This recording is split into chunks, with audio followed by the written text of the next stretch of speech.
the two issues are very complex, they are interrelated. And therefore, we don't have a one-size-fits-all solution to such an issue. First of all, when it comes to the two issues, the language is very important. The sort of terminologies that we use. We also look at who are the forefront of fighting these issues.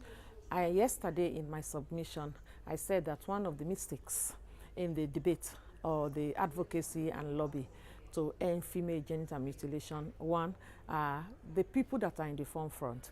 In Sierra Leone, for example, a lot of girls from the women and girls from the protectorate, that means in the provinces, have gone through female genital mutilation. But who are the forefront? Mostly, they are those that have not gone through it, and therefore they really cannot appreciate. Their language is more confrontational, and their perception is more of that it's a barbaric and crude and conservative practices. It is human rights abuses. But if you actually go down and speak to the people, there's a lot of preparation. In fact, in the provinces, we don't call it female genital mutilation. It is part of a rite of passage from childhood to adulthood. And there's a lot of festivity, a lot of preparations. And during those initiation, you learn about your culture, the female and male roles, motherhood, your role in the society, in addition to the surgical aspect of it. So people need to understand exactly. Before colonialization, the Bondo society, as we call it, was the main form of educational institution in our traditional cultures. And it's also the seat for traditional birth attendants and also the seat of transfer of indigenous medicine. So we have to understand all of these things. But when you fail to understand and you just go in there and criticize and dismiss, then those who have been the initiates are keeping quiet, and they are not talking because they feel that their culture or their practice is being unnecessarily attacked. So this is we should bring in more of those who have gone through the female genital mutilation to sit and discuss so as to change the narrative. So I think this is where most of them have gone wrong. And again, the factors responsible for maternal mortality and child mortality have been intricately linked to female genital mutilation. We are calling on research to show us, in fact, what is the contribution of female genital mutilation to maternal mortality, to child and infant mortality. Because for us in Sierra Leone, for example, the factors has more to do with the structural issues of the health system, the delays. Most villages lack health systems. The nearest health systems mostly maybe 10, 15 miles, and the referral hospitals are so far away. In the peripheral health systems, you may have very few trained health manpower. You may have very few medicines and so forth.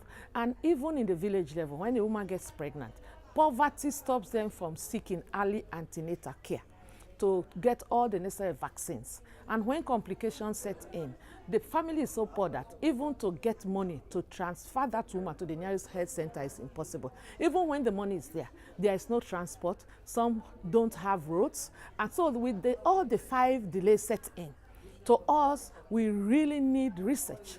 Research to really separate the contribution of FGM to maternal and child health, and also and other mobility, so that when the issues are presented, we are very much convinced that the statistics is true.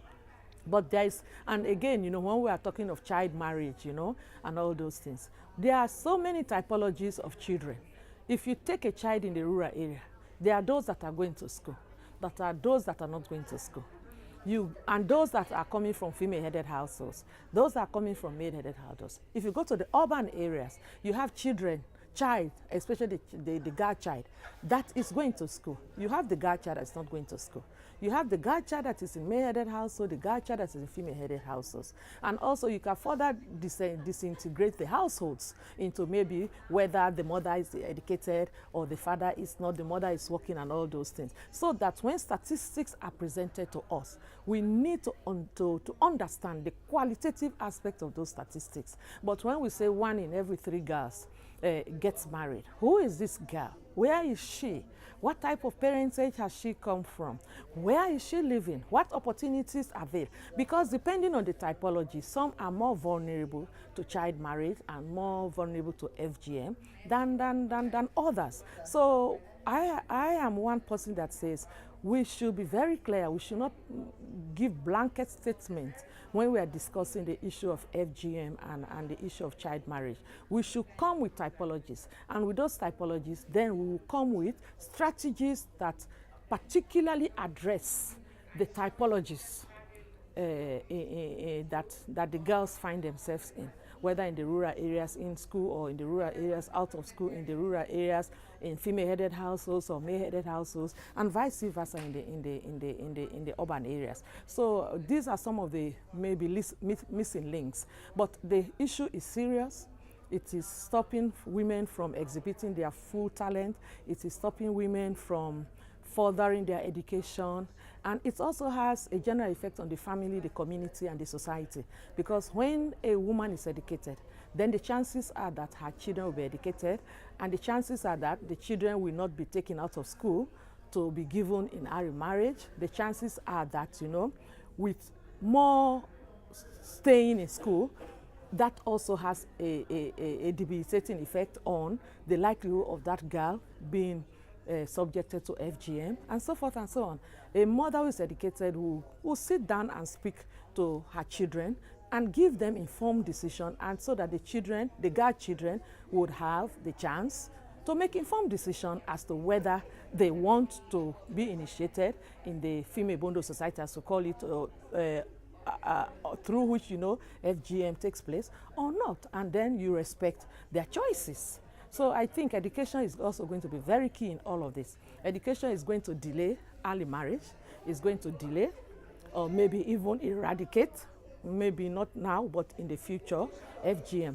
But we also have to look at the actors in the FGM. In Sierra Leone, it is also an economic issue because fees are paid in terms of either rice, oil, or money. You know, so how do we provide alternative income economic sources for the actors so that they forget about the FGM, because now they have other sources of economic activities? So these are all the things we need to interrogate.